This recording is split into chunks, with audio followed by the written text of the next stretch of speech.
warahmatullahi wabarakatuh. Salam sejahtera untuk kita semua. Bertemu kembali kita kali ini akan kita coba membahas tentang anak muda yang hebat dalam percaturan kompetitif pilkada. Kemudian dalam usianya yang relatif muda berhasil menjadi kepala daerah. Siapakah anak muda yang akan kita bicarakan ini? Namun sebelum saya lanjutkan, perlu terlebih dahulu lakukan like, subscribe, aktifkan notifikasi loncengnya.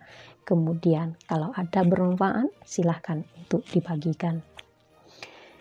Perlu saya ingatkan adalah apa yang diungkapkan oleh Bung Karno. Bung Karno pernah mengatakan seperti ini, berikan kepada saya 10 anak muda, akan saya guncang dunia.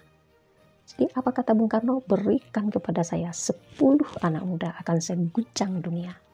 Itulah ungkapan Bung Karno, penuh dengan harapan terhadap anak muda. Memang anak muda adalah orang yang memiliki semangat untuk melakukan perubahan-perubahan dan pergerakan-pergerakan.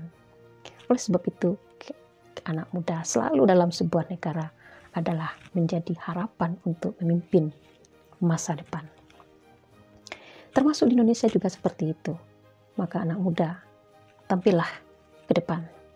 Jadilah orang yang terdepan pula.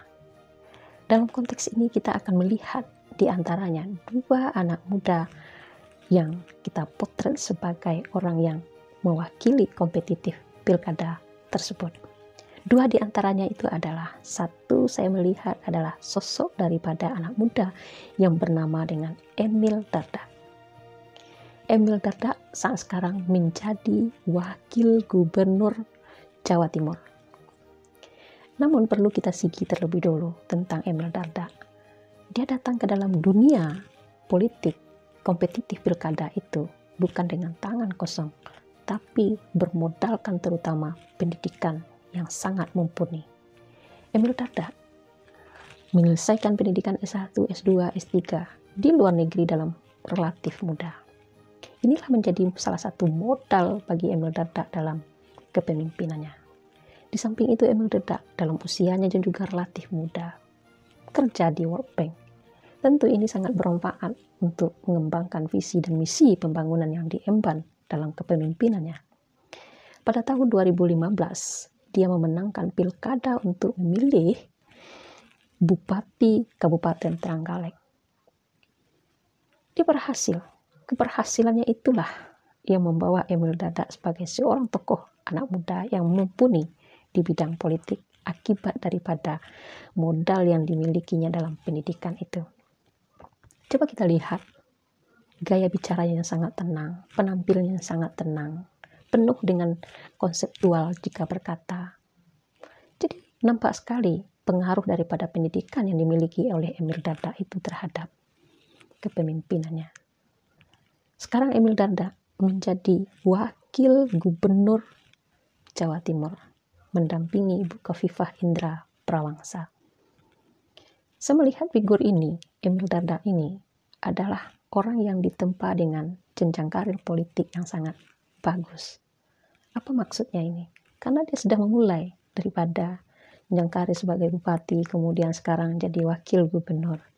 Walau alam, untuk ke depan mana tahu dia menjadi pemimpin yang bisa diharapkan di negeri ini. Tentu kita tunggu waktunya. Selanjutnya, di Sumatera Barat kita juga ada mengenal seorang anak muda yang berhasil memenangkan kompetitif pilkada, kemudian menjadi kepala daerah di Damas Raya. Siapakah dia? Dia adalah Tuanku Rizka Sultan Kerajaan. Pada tahun 2016, dia dilantik menjadi Bupati Damas Raya. Ketika itu usianya baru 26 dan merupakan tercatat di negeri ini sebagai bupati termuda di Indonesia pada tahun 2016 itu. Dia memimpin Kabupaten Damas Raya dalam 2 periode. Karena pada tahun 2020 dalam kompetitif pilkada serentak, dia ikut lagi untuk mencalonkan diri sebagai orang nomor 1 di Kabupaten Damas Raya. Alhasil juga menang. Berarti dia dipercaya oleh masyarakatnya. Sebagai anak muda, dia memiliki apa? tentu memiliki misi dan visi kerja pembangunan yang sesuai dengan semangat kemudaannya itu. Mungkin barangkali karena dia merupakan putra daerah Damasraya, tahu betul dengan apa yang dikehendaki, pembangunan yang dikehendaki oleh masyarakat Damasraya. Sehingga tidak heran dalam 2020 pilkada itu, dia dipercaya lagi oleh masyarakat Damasraya. Bagi kita yang terpenting adalah melihat sosok anak muda ini. Setidaknya, 2 anak muda yang kita bicarakan tadi, dia sudah memulai jenjang karirnya dalam kepemimpinan yang bertahap.